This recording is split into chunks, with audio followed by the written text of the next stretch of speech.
Hello friends, मैं रोहित कुमार चैतन्य Gautam classes में आपका फिर से स्वागत है। आज का हमारा टॉपिक है सेम वही प्लेट विवर्तन की पार्ट 2। पार्ट 1 हम लोगों ने कल किया था।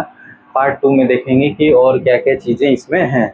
पहले हम देखते हैं कि पार्ट 1 में हमने प्लेट को कैसे समझा था। प्लेट क्या था, देखिए ये जो हमारा क्रस्ट था, ये क्या था, अपर क्रस्ट, और ये क्या था, लोअर क्रस्ट। यानी कि ये ऊपर वाला क्रस्ट था और ये लोअर वाला क्रस्ट था, नीचे वाला क्रस्ट। तो इस क्रस्ट के नीचे क्या था, ये एस्थीनोस्फीयर। क्या था, एस्थीनोस्फीयर। और मेंटल का कुछ थोड़ा सा भाग यहाँ तक, ये सभी लेयर मिल करके क्या बने थे, इन सभी लेयर को मिला करके हमने क्या बनाया था, प्लेट। इन सभी लेयर को हम लोग मिला के क्या बोल रहे थे, प्लेट। यही हमारा तो प्लेट था ना। ये 3 लेयर मिल करके क्या बना रहे थे, प्लेट बना रहे थे। इसको हमने कल देखा था कि इसमें ये तीनों लेयर मिल रहे हैं तो प्लेट बन रहे हैं, ठीक है। और नीचे ये एस्थीनोस्फीयर में मैग्मा के चैम्बर है, यानी कि यहाँ पे मैग्मा मौजूद है। तो हम देखते हैं कुछ इसमें प्लेटों का किनारा, कौन कौन सा इसमें किनारा होता है। 1 नंबर देखते हैं हम, विनाशकारी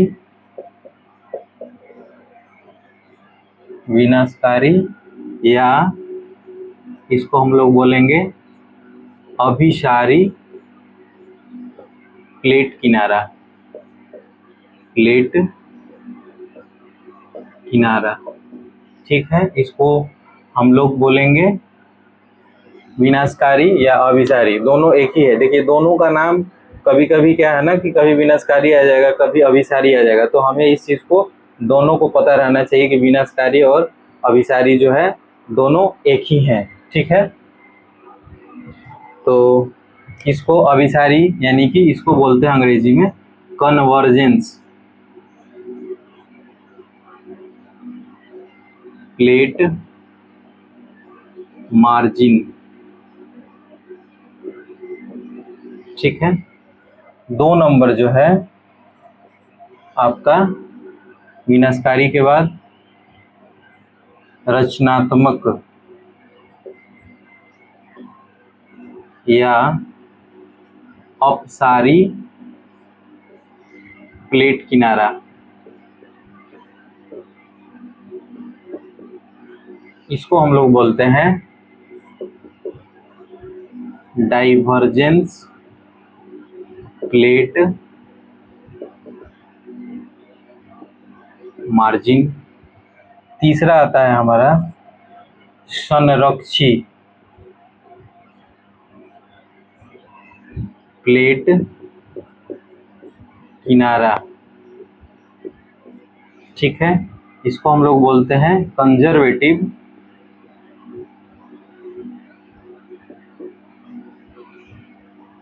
प्लेट मार्जिन, ठीक है। अब देखेंगे कि ये तीनों है क्या। ये जो विनाशकारी, अभिसारी, रचनात्मक, अपसारी, संरक्षी किनारा, ये तीनों जो है ये प्लेट के किनारे हैं। और ये तीनों का अपना अपना चलने की प्रक्रिया है। विनाशकारी कैसे विनाश करता है और इससे क्या क्या चीज़ें उत्पन्न होती है उसको हम देखेंगे। रचनात्मक में अपसारी प्लेट जो है कैसे काम करती है उसको देखेंगे। संरक्षी प्लेट का किनारा जो है वो कैसे होता है। जैसे यहाँ पे हम कुछ प्लेटों को प्लेट बनाते हैं, यहाँ पे ये प्लेट बनाते हैं, ये यही वाला प्लेट है। इसको हम ऐसे बनाते हैं,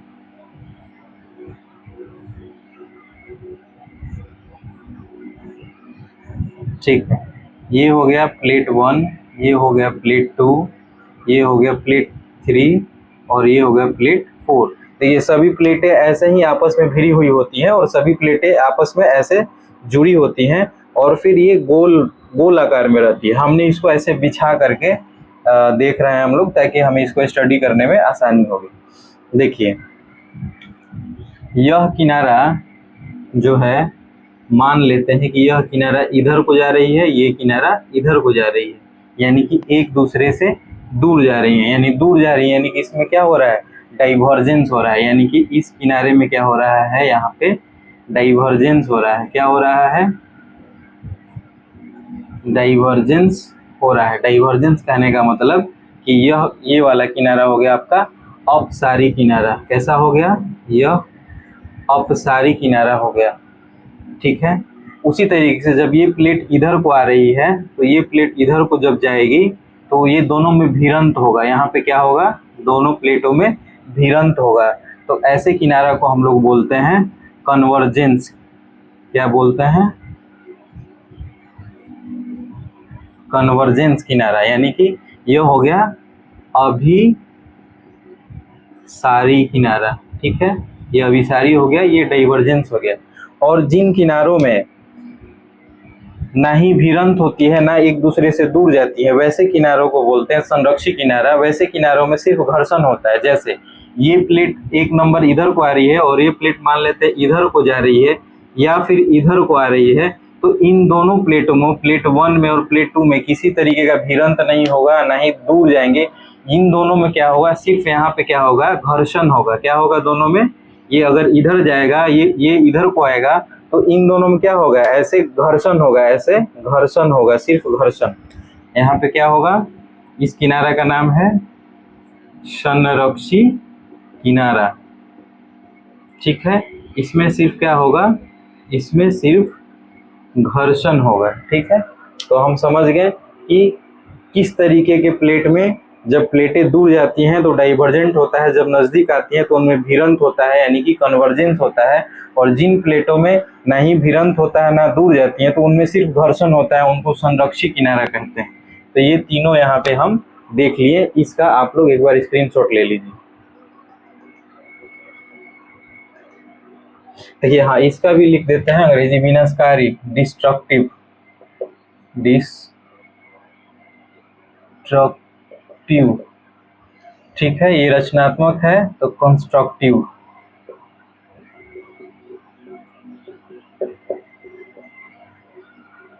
ठीक है, ये हो गया, आप इसको समझ गए। हम अब एक एक चीज़ों को समझेंगे। अपसारी में क्या चीज़ें हो रही हैं, डाइवर्जेंस में क्या हो रही है और संरक्षी में क्या हो रही है, ये तीनों को हम लोग एक एक करके देखेंगे कि कैसे प्लेट का जो है मूवमेंट हो रहा है और उनमें क्या क्या प्रक्रियाएं हो रही हैं। ठीक,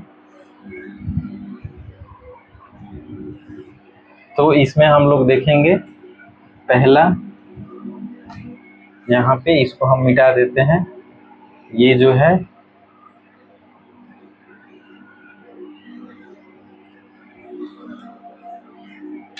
देखिए, हम लोग पहला देखते हैं कौन सा, अपसारी वाला देखते हैं। 2 नंबर पहला देखते हैं, इसलिए 2 नंबर पहले देख रहे हैं क्योंकि इसके बाद जो देखेंगे वो पूरा समझ में आएगा। तो पहले हम देखते हैं रचनात्मक। रचनात्मक यानी कि अपसारी किनारा।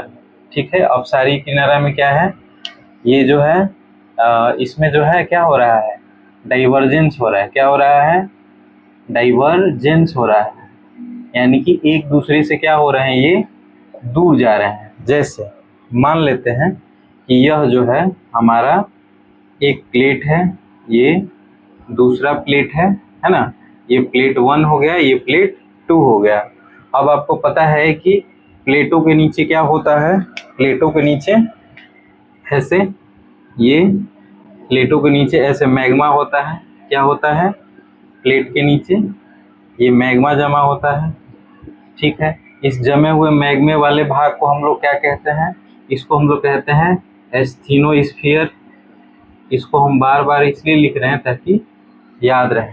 ये ऊपर वाले को हम लोग क्या बोलते हैं, लिथोस्फीयर। लिथोस्फीयर। ठीक है, तो देखिए, ये जो एस्थीनोस्फीयर है इसमें क्या मौजूद है, आप हम लोगों ने कल पढ़ा था, इसमें रेडियो एक्टिव एलिमेंट मौजूद है। क्या है, रेडियो एक्टिव एलिमेंट मौजूद है। क्या है, रेडियो एक्टिव एलिमेंट है, रेडियो एक्टिव एलिमेंट है। ये R ऐसे रेडियो ऐसे एक्टिव एलिमेंट, ठीक है। रेडियो एक्टिव एलिमेंट यहाँ पे मौजूद है। तो इस रेडियो एक्टिव एलिमेंट से क्या होता है कि यहाँ पे हीट जनरेट होता है। क्या होता है? हीट जनरेट होता है। और हीट जनरेट होने के बाद ये जो है हीट जो है हाई टेम्परेचर वाले क्षेत्र से लो टेम्परेचर वाले क्षेत्र के तरफ जो है हीट का जो है जो हमारी धाराएं चलने लगती हैं। और इस धाराओं का हमने नाम दिया था संवाहनीय धाराएं। किसके? मैग्मा के। यानी कि इसको हम लोग बोल लेते हैं कन्वेक्शनल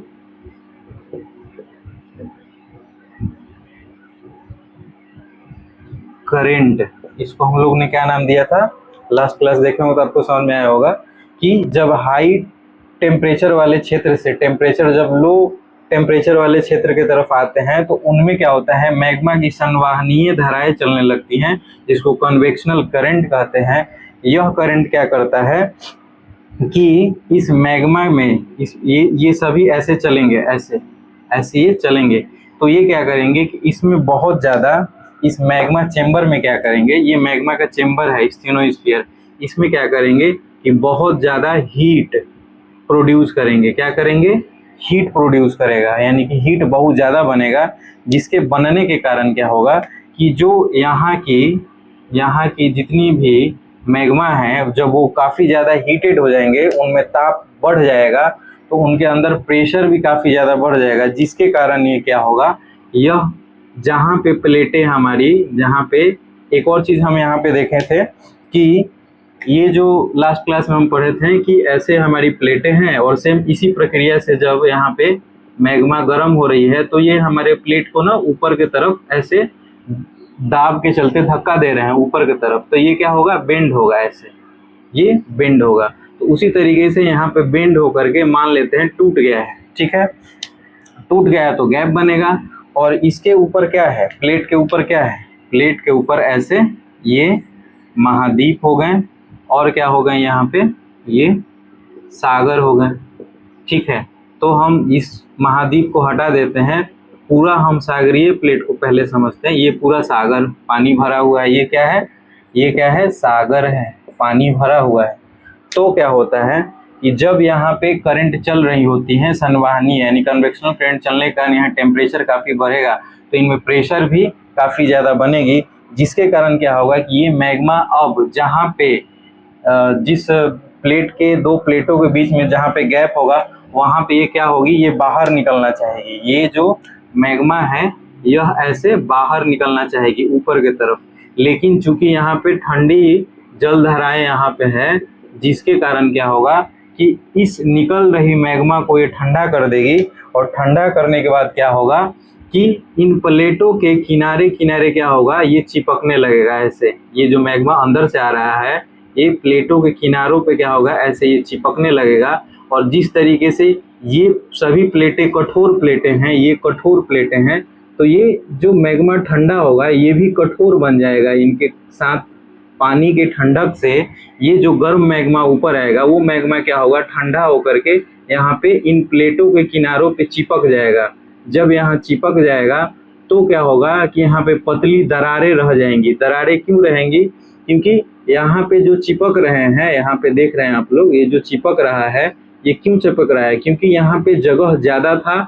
और क्या हो रहा है कि ये जो जलधाराएं हैं इनसे ये ठंडी होकर के यहाँ पे ये जो है चिपक करके चट्टान का आकार ले रही है। यानी कि जब यहाँ पे चट्टान की ये आकार लेगी, ये चिपक रही जो मैग्मा है, जो चिपकने के बाद जब यहाँ ठंडा हो जाएगी और जब ये कठोर इस प्लेट की तरह बन जाएगी तो क्या करेगी, यहाँ पे अपना स्थान बनाएगी। यानी कि जहाँ गैप है, इन दोनों किनारों के बीच में जहाँ गैप था वहाँ पे ये अपना स्थान बनाना शुरू करेगी, यानी कि अपना जगह छेकेगी। और जब जगह छेकेगी तो प्लेट को क्या करेगी, प्लेट तो यहीं तक था ना, यहाँ पे यहीं तक था। और प्लेट के बाहरी जब ये चिपकने लगेगा, ऐसे ये बाहरी चिपकने लगेगा, तो फिर जो अंदर से मैग्माएं निकलेंगी, जो थोड़ी बहुत सुराग बचेंगी, इससे जो मैग्मा निकलेगी ऐसे, वो क्या करेगी कि फिर इसको इधर धकेलेगी, इसको इधर धकेलेगी।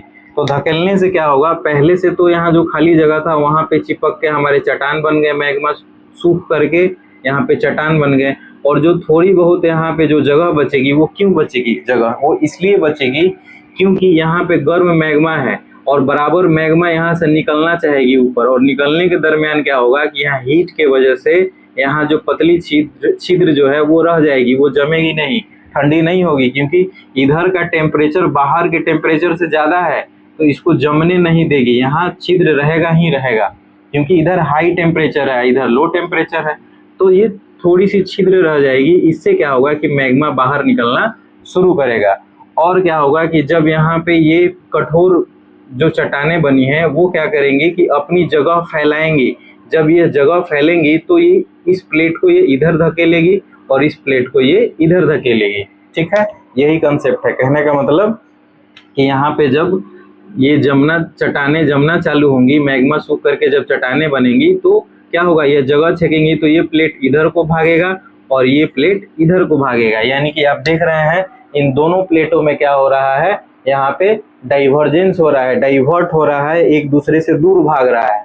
दूर भागने के दरमियान क्या होता है कि इसमें जो है ऐसे जो मैग्मा निकल रही है ये निरंतर निकलने की प्रक्रिया चल रही होती है, और ऐसे क्या होता है कि ऐसे ये जो लंबी पाइप बनी होती है जिससे मैग्मा बाहर निकलेगी, उसके किनारे किनारे ऐसे ऐसे जो है छोटी छोटी पर्वतों की श्रृंखला बनने लगता है। ये कैसे बनता है, मैग्मा जब बाहर आएगी, इस छिद्र से मैग्मा बाहर आएगी तो जितनी पतली होगी वो उतनी दूर तक जाएगी। यानी कि एरिया किसी चीज़ का जितना हम पतला करेंगे तो उसका क्या होगा, दबाव वहाँ ज़्यादा बनेगा। जब एरिया कम किया जाएगा तो दबाव ज़्यादा होने लगेगा। क्यों, क्योंकि जगह कम है तो वहाँ जल्दी निकलना कोई भी चीज़ चाहेगा। उसी तरीके से जब यहाँ जो छिद्र कम पड़ गया है तो यहाँ से क्या होगा कि हमारा जो मैग्मा निकलेगा वो दूर तक ऐसे फैलने लगेगा, ऐसे फैलने लगेगा, ऐसे ऐसे फैलने लगेगा। कहने का मतलब अगर सिंपल यहाँ पे देखें हम तो ये प्लेट हो गई, और यहाँ से जब हमारी मैग्मा निकल रही है तो एक के दूसरे के ऊपर ऐसे ऐसे ऐसे छोटे छोटे पर्वतों की श्रृंखला बनने लगेंगे। ठीक है, ये क्या बनने लगेंगे, पर्वतों की श्रृंखला। इसको हम लोग बोलते हैं मध्य सागरीय कटक, इसको बोलते हैं मिड ओशियानिक रिज, इसको बोलते हैं मिड ओशियानिक रिज। ठीक है, तो ये जो कटक बन रहे हैं वो क्या करेंगे कि ये जो हमारे ये जो सागर वाला पार्ट है ये कहाँ जाएगा, ये ऐसे फैलने लगेगा, ये दूर जाने लगेगा। क्यों दूर जाएगा, क्योंकि अब क्या होगा कि ये जो मैग्मा निकलने की प्रक्रिया है, ऊपर निकलने की प्रक्रिया है, ये निरंतर चलते रहेगी, ये रुकेगी नहीं, चल रही है। तो जो नई वाली जो आएंगी वो यहाँ किनारे किनारे गिरेंगी, यहाँ पे किनारे किनारे गिरेंगी, और जो पहले से गिरी हैं वो तो यहाँ फैली हुई है, यहाँ पे ऐसे फैली हुई है बाहर की तरफ ऐसे। तो जो नई वाली आएंगी वो वापस से यहीं गिरेंगी, यहाँ पे गिरेंगी, और फिर क्या होगा कि गिरने के बाद धीरे धीरे इधर को फैलने लगेगी, ये इधर को फैलने लगेगी। तो ये जो बन रहा है यहाँ आप देख रहे हैं, इसको हम लोग बोलते हैं मध्य महासागरीय कटक। यानी कि सागर में जो है मध्य महासागरीय कटक बनते हैं। ये मध्य महासागरीय कटक और कुछ नहीं है, छोटे पर्वतों की श्रृंखला है। क्या है, छोटे पर्वतों के ये क्या है, श्रृंखला है। वो कैसे बन रहे हैं, मैग्मा अंदर से ऊपर जा रहा है और ये दोनों तरफ फैल रहा है। ये फैलने से क्या हो रहा है कि यहाँ पे जो है यहाँ पे कठोर चट्टानों के निर्माण हो रहे हैं, और ये कठोर चट्टान जब बनेंगे तो जगह कुछ ना कुछ जगह यहाँ पे ये अपना घेर रहे हैं। तो जब ये जगह बनाएंगे तो ये फैलते जाएंगे ना, तो जी जैसे जैसे ये फैलेंगे प्लेट को ना है यहाँ दोनों तरफ, इधर को ये प्लेट इधर को भगाएंगे, इधर के प्लेट को उधर भगाएंगे। वही चीज जो है हैरी हैस साहब ने कहा था, हैरी हैस जो हमारे भूगोलवेत्ता हैं उन्होंने कहा था कि हमारे सागर के जो नीतल हैं, ये जो नीतल है वो क्या हो रहे हैं, प्रसरण हो रहा है, इधर को भाग रहा है और ये इधर को भाग रहा है। यानी कि इनका जो सागरीय प्रसरण नीतल का जो प्रोसेस है वो पूरी तरीके से प्लेट टेक्टोनिक का व्याख्या कर देती है। कैसे करती है हमने यहाँ पे देख लिया।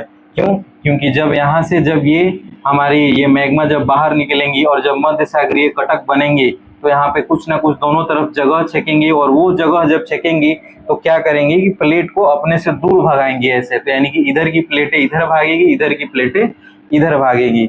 उसी तरीके से यहाँ पे इन्होंने कहा था। और हैरी हैस साहब ने ये जो पहली बार सागर नितर प्रसरण की जो प्रक्रिया है, इन्होंने कहाँ देखा था? इन्होंने देखा था अटलांटिक महासागर में, ओशियन में इन्होंने देखा था। ये जो हैरी हैस साहब ने कहा था कि हमारे महासागरीय प्लेट जो है एक दूसरे से दूर जा रही हैं, तो उसका परीक्षण इन्होंने कहाँ किया था? अटलांटिक महासागर में किया था। और अटलांटिक महासागर में जब इसका परीक्षण इन्होंने किया था तो यही प्रक्रिया यहाँ पे देखने को मिली है, जो कि इनके प्रक्रिया से और ये प्लेट टेक्टोनिक वाली प्रक्रिया से दोनों चीजें एकदम हूबहू मिल रही है। यानी कि हैरी हैस साहब की जो सागर नितल प्रसरण है, जो हमारा सी फ्लोर स्प्रेडिंग है, वो जो है पूरे तरीके से इसका व्याख्या कर रहा है। किसका? प्लेट टेक्टोनिक का। यहाँ पे हम देख रहे हैं यहाँ प्लेट टेक्टोनिक का जो दूसरा डाइवर्जेंस वाला, हम जो रचनात्मक औपचारिक किनारा वाला जो इनका ये है, उसमें क्या हो रहा है कि हम देख रहे हैं कि दो प्लेटें, जो महासागरीय प्लेटें हैं, दो आपस में जो है वो दूर जा रही हैं। दूर जाने का प्रक्रिया यहाँ पे हम देख रहे हैं। तो ऐसे करके जो है रचनात्मक और अभिसारी प्लेटों में इस तरीके की प्रक्रिया होती है, और ये सभी सागरों में होती है। वो हिंद महासागर में भी ऐसे ही होता है ना। प्रशांत महासागर में भी ऐसे ही होता है कि उनकी जो किनारे हैं वो दूर जा रहे हैं ऐसे। ये जो है किनारे एक दूसरे से दूर जा रहे हैं, एक दूसरे से ऐसे दूर जा रहे हैं। इनके जो प्लेट हैं वो दूर जा रहे हैं। क्यों दूर जा रहे हैं?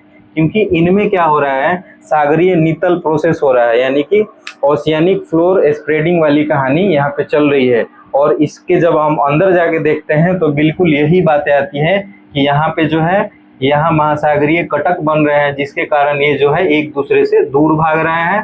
तब जब ये दूर भागेंगे तो इनकी जो प्लेटें हैं वो भी क्या करेंगी? वो दूर भागेंगी, वो नजदीक नहीं रहेगी। तो रचनात्मक अभिसारी प्लेट में ये चीजें हमने यहाँ पे देखा है। आप इसका स्क्रीनशॉट ले सकते हैं।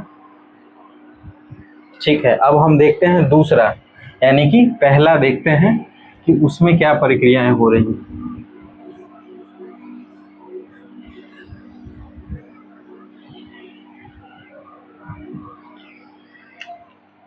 ये दूसरा तो हमने कर लिया, पहला देखते हैं। पहला है विनाशकारी,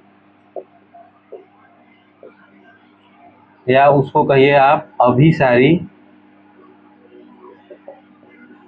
इसके पहले वाला अपसारी देखे थे हम लोग। इसको क्या हम लोग नाम दिए थे? इसका नाम दिए थे कन्वर्जेंस। देखिए इसमें क्या होता है, हम दो प्लेटों को लेते हैं। यहाँ पे ये एक प्लेट हो गई और यह दूसरी प्लेट हो गई। ये हम लेते हैं अपना इंडियन प्लेट। ये क्या है? ये भारतीय प्लेट है। और यह यूरेशियन प्लेट, यूरेशियन प्लेट, ये यूरेशियन प्लेट है और ये भारतीय प्लेट है।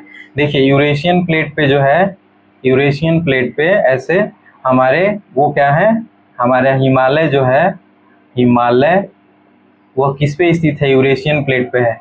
इधर तिब्बत का पठार है। ठीक है, ये क्या है? तिब्बत का इधर ये पठार है, ये यूरेशियन प्लेट है। ठीक है, अब देखते हैं भारतीय प्लेट जो है, इसमें हमारे भारतीय प्लेट में क्या है कि यहाँ पे भारतीय प्लेट में हम देख रहे हैं कि यहाँ पे स्थल है। कहने का मतलब ये स्थल है, यानी कि जमीनी भाग है। और यहाँ पे क्या है? यहाँ पे समुद्र है, यानी कि हिंद महासागर है। ये क्या है? यह हिंद महासागर है। ठीक है, यह हिंद महासागर है, यह भारतीय स्थल खंड है जिसपे हमारा भारत टिका हुआ है। तो यहाँ पे दो चीज हमें जानना है कि जो सागरीय प्लेट होती हैं, जो सागरीय प्लेट होती हैं वह क्या होती हैं? वह भारी होती हैं।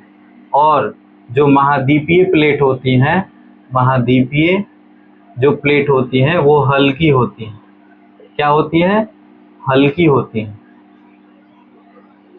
वह हल्की होती है। और महासागरीय प्लेट भारी होती है। चूंकि हमारा भारतीय प्लेट जो है वह सागरीय प्लेट है। कैसे? क्योंकि हमारे भारतीय प्लेट पे जो हिंद महासागर की जो क्षेत्रफल है वो ज़्यादा है, और महाद्वीप जो यानी कि जो स्थल खंड का क्षेत्रफल है वो कम है। इसलिए हमारा जो भारतीय प्लेट है वो कैसी प्लेट है, ये सागरीय प्लेट है। यानी कि हमारी प्लेट क्या होंगी, यह प्लेट जो है भारी प्लेट होंगी। ठीक है, तो जब ये प्लेट भारी होंगी तो क्या होगा, जब इन दोनों में भिड़ंत होगा, कहने का मतलब इस प्लेट में यूरेशियन प्लेट इधर को आएगी और भारतीय प्लेट जब इधर को आएगी तो इन दोनों में क्या होगा, भिड़ंत होगा, टकराव हो जाएगा। जब टकराव होगा तो क्या होगा, टकराव होता है तो क्या होता है कि भारी चीज जो है वो नीचे दब जाता है और जो हल्की चीज है वो ऊपर आ जाती है। जब दो चीजों को आपस में हम टकराएंगे तो जो भारी होगा वो नीचे चल जाएगी, हल्की वाली ऊपर चल जाएगी। उसी तरीके से हम यहाँ देख रहे हैं कि महाद्वीपीय प्लेट हल्की प्लेट है और भारतीय प्लेट जो है वो भारी है, क्योंकि यह सागरीय प्लेट है। तो क्या होगा कि जब ये दोनों आपस में भिड़ेगा, दोनों में जब क्या होगा, कन्वर्जेंस होगा, तो इसकी जो किनारा है वो क्या करेगी, वो इसके नीचे दब जाएगी। ऐसे क्या हो जाएगी, नीचे दब जाएगी। और जब यह नीचे दबेगी तो 70 डिग्री के एंगल पे ये घूम जाएगी, ये किनारा घूम जाएगी। और आपको पता है कि प्लेटों के नीचे क्या मौजूद है, प्लेट के नीचे ऐसे, प्लेट के नीचे क्या मौजूद है, यहाँ पे ये मैग्मा मौजूद है। क्या मौजूद है, मैग्मा। सभी प्लेटों के नीचे मैग्मा मौजूद होगा, क्योंकि आपने देखा है जब प्लेट का स्ट्रक्चर हम लोग तैयार किए थे तो मैग्मा उसके नीचे था, थोड़ा सा मेंटल का पार्ट था, तो मैग्मा होगा ही होगा। तो क्या होगा कि जब ये प्लेट नीचे आएगी तो पहले से यहाँ पे मैग्मा मौजूद है, तो ये जो प्लेट का किनारा नीचे आया है ये भी क्या हो जाएगा, इस गर्म टेम्परेचर में, यहाँ हाई टेम्परेचर होता है, आपको पता है रेडियो एक्टिव एलिमेंट होने के कारण यहाँ हाई टेम्परेचर होता है, तो ये जो किनारा नीचे आया है ये भी इसके कारण गल जाएगा। और ये जब गल जाएगा तो ये भी क्या हो जाएगा, तरल बन जाएगा, गल के क्या हो जाएगा, तरल बन जाएगा। अब चूंकि ये दोनों प्लेटें आपस में टकरा गई हैं तो ये जो मैग्मा है ऊपर की तरफ क्या लगाएगा, बल लगाएगा, ऐसे ऊपर की तरफ ऐसे बल लगाएगा, ऊपर की तरफ बल लगाएगा, ऐसे मैग्मा ऊपर की तरफ बल लगाएगा। और हमारी ये जो हिमालयी जो ये स्थल खंड का जो भाग है जो यूरेशियन प्लेट पे है ये काफी मजबूत है, तो यह टूट नहीं पाता है। यह प्लेट क्यों नहीं टूटेगा, ऊपर से प्रेशर काफी हाई है, यहाँ पे पर्वत है, तिब्बत का पठार है, हिमालय है, तो ये क्या करता है कि यूरेशियन प्लेट को इतना दबा के रखता है कि यहाँ से टूटता नहीं है। और नहीं टूटता है तो क्या होगा कि इसके अंदर भूकंप की प्रक्रिया होगी। कैसे होगी, देखिए, जब अब सारी प्लेटें यानी कि दो प्लेटें आपस में टकराएंगी तो वहां पे 3 चीजों का निर्माण होता है। पहला तो भूकंप आएगा। अब देखिए आपको समझ में आ गया कि भूकंप किसके कारण आता है, जब दो अभिसारी प्लेटें जब आपस में टकराएंगी तो भूकंप आएगा। दूसरा, ज्वालामुखी निकलेगी। तीसरा, वलित पर्वत का निर्माण होगा। ये चीज याद रखना है कि जब अभिसारी प्लेटें आपस में टकराती हैं तो 3 चीजों का निर्माण होता है। भूकंप वहां से निकलता है, ज्वालामुखी बनती है और वलित पर्वत बनता है। हिमालय भी क्या है, हमारा वलित पर्वत है। जब हिमालय का फॉर्मेशन हम लोग पढ़ेंगे तो उसमें इस चीज का जिक्र आएगा फिर से, तो आपको ये चीजें यहाँ वाली वहाँ याद आएगी जब हम इसको पढ़ेंगे अलग से। ठीक है, तो यहाँ पे हम देख रहे हैं कि जब यह गल रहा है तो मैग्मा तो यहाँ से बाहर निकलेगा नहीं, तो ये क्या करेगा कि नीचे से ऊपर की तरफ दबाव लगाएगा। तो हम हमेशा सुनते आ रहे हैं कि जो हमारा हिमालय है हम सुनते हैं प्रतिवर्ष 5 सेंटीमीटर ऊंचा हो रहा है, यानी कि ऊपर उठ रहा है। वो कारण क्या है, यही कारण है। ये हमेशा सुनते हैं हम कि हिमालय जो है उसकी ऊंचाई बढ़ते जा रही है। तो ऊंचाई हिमालय का बढ़ने का क्या कारण है, ये जो मैग्मा है नीचे से बल लगा रहा है, क्योंकि इसकी प्लेटें इतनी मजबूत है इसको तोड़ नहीं पा रहा है, तो मैग्मा क्या करेगी, नीचे से बल लगाएगी, तो ये हिमालय उठेगा ही। तो इसी कारण से हिमालय जो है हमारा प्रतिवर्ष 5 सेंटीमीटर ऊपर उठ रहा होता है। अब आपके दिमाग में एक और चीज आएगा कि सर ये जो प्लेटें हैं आपस में भीड़ क्यों रही हैं, ये दूर भी जा सकती थी। तो इसका कारण हमने पहले पढ़ रखा है कि जितनी भी महासागरीय प्लेटें हैं उनमें क्या प्रक्रियाएं होती हैं, उनमें प्रक्रियाएं होती हैं आपके ऐसे कटक बनने की। क्या बनने की, ऐसे मध्य महासागरीय कटक बनने की प्रक्रियाएं होती हैं। और जितने भी महासागरीय प्लेट है उसमें मध्य महासागरीय जब कटक बनती है तो उनकी प्लेटें क्या होती हैं कि एक दूसरे से दूर भागती है, ऐसे डाइवर्ट होती है, डाइवर्जेंस होता है। तो जब ये प्लेटें इधर को आएंगी तो ये भारतीय प्लेट ही है, यहाँ से ये हिंद महासागर की जो प्लेटें हैं वो भारतीय प्लेटें हैं। तो देखिए ये प्लेटें इधर को आएंगी, ये प्लेटें इधर को आएंगी, और ये यूरेशियन प्लेट है तो ये क्या है, इधर को जाएगी। तो यहाँ हम देख लिए ये प्लेटें जो है इधर से इधर क्यों आ रही है, इसमें कन्वर्जेंस क्यों हो रहा है, क्योंकि इधर महासागरीय प्लेट है तो इसमें डाइवर्जेंस होगा, तो ये दोनों टकराएगी, तो इसमें क्या होगा, भारी वाला नीचे आ जाएगा। अब देखिए ये जहाँ पे चीजें जलती है मैग्मा चेम्बर में, जो प्लेट का किनारा जलता है, यहाँ पे जो जल जाता है, गल जाता है, उसको हम लोग बोलते हैं बेनी ऑफ जोन। इसको बोलते हैं हम लोग Benioff zone. Benioff zone में क्या होता है कि जो प्लेट का किनारा है वो गलता है वहाँ पे। तो यहाँ पे हमने देख लिया कि कैसे यहाँ पे प्लेटों में भिड़ंत हो रही है, और भिड़ंत होने के बाद भूकंप उत्पन्न होता है, ज्वालामुखी और वलित पर्वत बनते हैं। यानी कि यहाँ पे प्लेटें जो है आपस में टकरा रही हैं। ये जो दोनों प्लेटें हैं, यूरेशियन प्लेट और भारतीय प्लेट, वो आपस में टकराएगी, तो यहाँ पे क्या होगा, भूकंप की स्थिति बनेगी, क्योंकि मैग्मा बाहर निकलेगा नहीं और वो बार बार अंदर से धक्का देगा, तो वहाँ पे भूकंप पैदा होगा, है ना। और ऐसे ही वलित पर्वत का भी निर्माण होता है। तो जब हिमालय हम पढ़ेंगे तो उसमें ये हमारा अभिसारी वाला वहाँ पे कॉन्सेप्ट काम आएगा। तो यहाँ पे दोनों देख लिए कि कौन सी प्लेटें डाइवर्ज होने के बाद वो कटक का निर्माण करती हैं और प्लेटें भागती हैं, यानी कि महासागरीय प्लेटें जो है उसमें डाइवर्जेंस होता है, वो भागती हैं।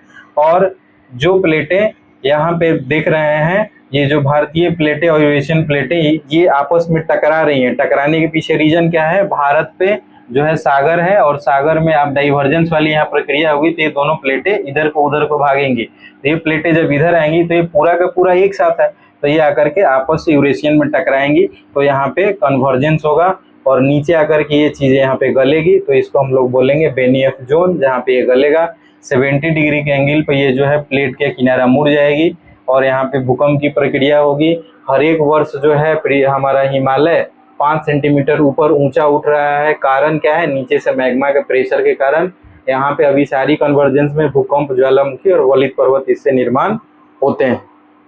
ठीक है, तीसरा हम देख लेते हैं। तीसरा है हमारा संरक्षी किनारा। तीसरा क्या है, संरक्षी किनारा। इसमें क्या होता है, हमने आपको बोला कि इसमें क्या है कि घर्षण होता है। ऐसे प्लेटों में क्या होता है, सिर्फ घर्षण होता है। ये इधर को जाए या फिर इधर को जाए, या फिर ये इधर को जाए या फिर इधर को जाए, प्लेट इधर जाए चाहे इधर जाए, इनमें आपस में भिड़ंत नहीं होगा, सिर्फ क्या होगा, यहाँ पे घर्षण होगा। इस घर्षण से क्या होगा कि यहाँ पे ताप उत्पन्न होगा। यानी कि आपको एक और चीज दिमाग में आएगी कि जब यह ताप उत्पन्न होगा तो ये जो घर्षण होगा वो कहाँ होगा, प्लेट के नीचे ही होगा, यानी कि इसके नीचे ही होगा यहाँ पे। यानी कि ये एक प्लेट हो गई, और यहाँ पे ये एक प्लेट हो गई, और ये दूसरी प्लेट हो गई, तो इसके नीचे ही तो रहेगा मैग्मा, इसके नीचे ही तो मैग्मा रहेगा।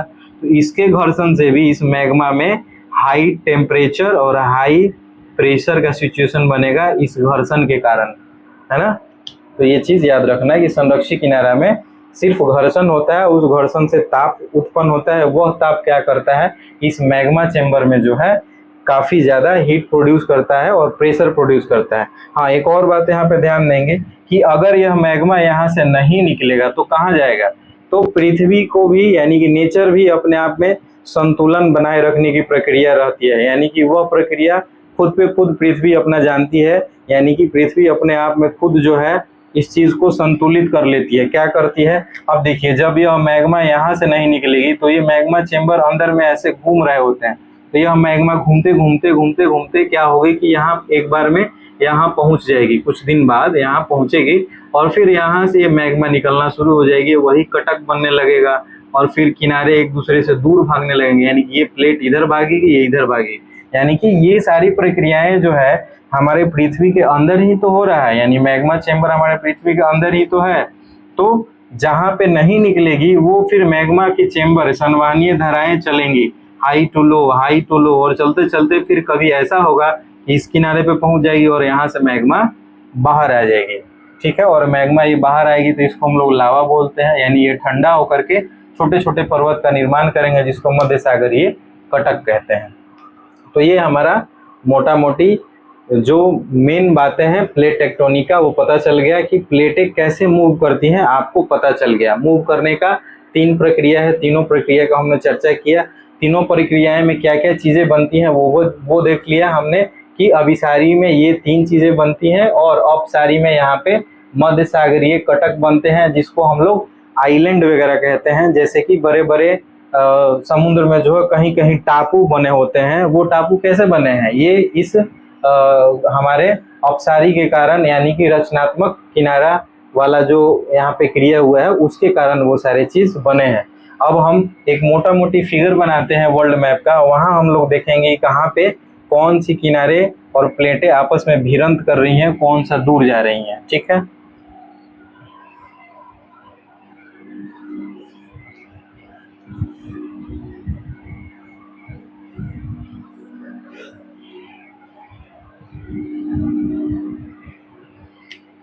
देखिए हम यहाँ पे एक मोटा मोटी फिगर बना लेते हैं ऐसे।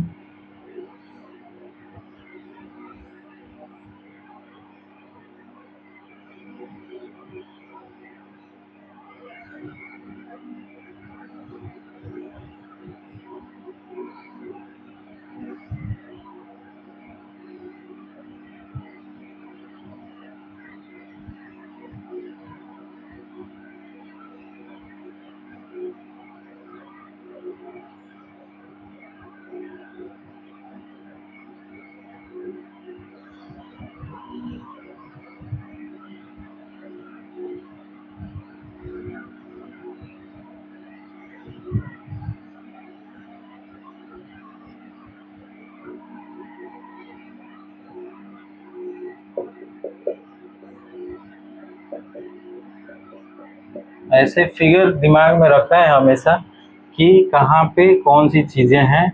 ये अफ्रीका हो गया, ये नॉर्थ अमेरिका हो गया, उत्तरी अमेरिका, ये साउथ अमेरिका हो गया। और यहाँ पे क्या है, यहाँ पे आपका प्रशांत महासागर है, ऐसे ऐसे ये प्रशांत महासागर है, यहाँ अटलांटिक महासागर है, यहाँ पे हिंद महासागर है, ठीक है, फिर यहाँ पे प्रशांत महासागर है ऐसे। ठीक है, तो हम देख रहे हैं ये जो प्रशांत महासागर है, ये प्रशांत महासागर PM लिखा है इसको मैंने, अटलांटिक महासागर AM, अटलांटिक महासागर, यहाँ पे ये हिंद महासागर, ठीक है, फिर यहाँ पे प्रशांत महासागर।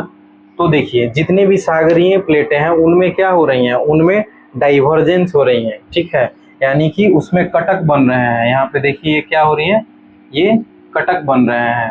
जितने भी हमारे महासागरीय प्लेटें हैं उनमें क्या बन रही है, कटक बन रही है, यानी कि ये एक दूसरे से दूर भाग रही हैं। क्या भाग रही है, एक दूसरे से दूर भाग रही है। वही चीज़ जब एक दूसरे से ये दूर भागेंगी तो इधर वाली प्लेटों को, ये जो स्थल खंड वाली प्लेटें हैं यहाँ भारत की, उसको क्या करेंगे, ये प्लेटें उसको दबाएंगी। और वही जब दबेंगी तो यहाँ पे जो है हिमालय है, यहाँ पे हिमालय है, तो हिमालय को ये क्या करेगा, यहाँ से यह ऐसे दबाएगा, यहाँ पे ये ऐसे दबाएगा। तो यहाँ क्या होगा, भूकंप का क्षेत्र बनेगा। क्यों, क्योंकि इधर की प्लेटें ये देख रहे हैं भारत को ऐसे धक्का दे रही है, तो इधर वाली प्लेटें भी इसको ऐसे धक्का देगी। इधर वाली कैसे देगी उसका हम चर्चा करेंगे। तो देखिए यहाँ से ये प्लेटें इधर को जा रही है, यानी कि भारत इधर से धक्का दे रहा है भारत की प्लेटों को ऐसे। हिंद महासागर ये भारतीय प्लेट एक ही पे तो है, अभी हमने देखा। तो सागरीय प्लेटें जो है यहाँ से कटक बनने के कारण ये एक दूसरे से दूर जाएंगे।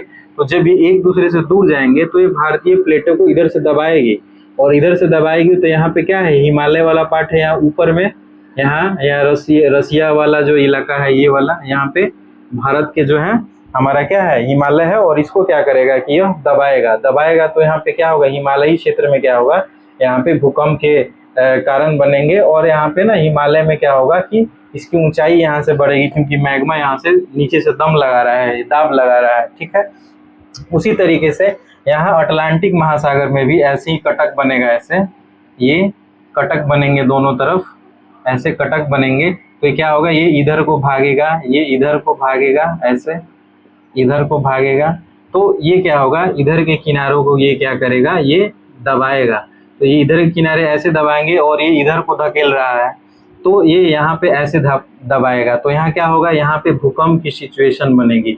उसी तरीके से ये पैसिफिक जो है, ये हमारा प्रशांत महासागर है, यहाँ भी तो कटक बनेगा ऐसे, ये सभी कटक बनेंगे ऐसे, तो ये क्या होगा, दूर भागेगा यहाँ से, ऐसे ये दूर भागेगा और ये इधर को आएगा, ये इधर को आएगा। तो देखिए यहाँ पे जापान फिलीपींस वाले इलाके में देखते हैं जापान में कितना भूकंप और सुनामी आता है, यहाँ पे भूकंप आता है, यहाँ पे फिलीपींस और ये जापान वाला जो इलाका है, ये क्यों इसमें भूकंप आते हैं, ये प्लेटें आप देख रहे हैं इधर को ये दबा रही है, ये प्लेटें इधर को दबा रही हैं ऐसे, तो ये जो किनारे हैं यहाँ पे बहुत ज़्यादा भूकंप की स्थिति बनेगी। आप देखते हैं यहाँ जापान में कितना भूकंप आता है, वो क्यों आता है, आप देखिए यहाँ पे ये महासागरीय प्लेटें हैं, इसमें जो है आप देख रहे हैं यहाँ पे कन्वर्जेंस की स्थिति हो जाती है, क्योंकि ये प्लेटें इधर को आ रही है, ये प्लेटें इधर को जाएंगी, ठीक है। उसी तरीके से यहाँ पे हमारे भारत में यहाँ पे ऊपर पे देखिए, यहाँ हिमालयी क्षेत्रों में काफ़ी ज़्यादा भूकंप देखने को मिलता है, क्यों, क्योंकि ये प्लेटें इधर को दबा रही हैं, ये प्लेटें इधर को दबा रही हैं, तो यहाँ पे क्या होगा कि भूकंप की सिचुएशन होगी। सेम ऐसे ही नॉर्थ अमेरिका, साउथ अमेरिका, यहाँ पे रॉकीज और इंडीज पर्वत है, यहाँ पे ऐसे किनारे किनारे, तो यहाँ पे भी ऐसी ही होगा प्रक्रिया, ये यहाँ पे भी ऐसी प्रक्रिया होगी, यहाँ पे ऐसे महासागरीय कटक बनेंगे, यहाँ पे ऐसे महासागरीय कटक बनेंगे, ये कटक क्या करेंगे, इधर को ये धकेलेंगे, और ये देख रहे हैं यहाँ से ये महासागरीय प्लेट इधर को ऐसे धकेल रहे हैं, यानी कि इधर से ऐसे, इधर से ऐसे, ऐसे इधर से दबेगा प्लेट को ऐसे, यहाँ पे कन्वर्जेंस होगा। तो यहाँ पे क्या होगा कि इन सब पर्वतों में, रॉकीज एंडीज पर्वत जो यहाँ पे नॉर्थ साउथ अमेरिका में है, यहाँ पे क्या होगा कि यहाँ भूकंप के कारण बनेंगे। भूकंप के कारण के पीछे क्या रीजन है, यहाँ पे देख रहे हैं ये प्लेट का गति, यहाँ पे भी भूकंप के कारण यहाँ पे बनेंगे यूरोप में, यहाँ पे वैसे ही यहाँ पे आपका जापान फिलीपींस है, यहाँ पे भूकंप के कारण बनेंगे, यहाँ पे पैसिफिक यानी कि प्रशांत महासागर के जो कटक बन रहे हैं उसके कारण बनेगा यहाँ हिमालय। तो हमने यहाँ पे देखा कि कैसे प्लेटें गति करती हैं और उन गतियों से किस किस चीज़ों का निर्माण होता है और भूकंप के कैसे कारण बनते हैं, कैसे भूकंप बनता है, उस चीज़ों को हमने यहाँ पे पूरा ड्रॉ करके देखा है। इसको आप लोग प्रैक्टिस कीजिएगा और दोनों क्लास को बिल्कुल अच्छे से समझिएगा। इन दोनों क्लासों के जो है यूज से आगे हम ज्वालामुखी और भूकंप की क्लासें कंप्लीट करेंगे, ठीक है। आज का क्लास हमारा यहीं ख़त्म हो रहा है और ऐसे ही बेहतर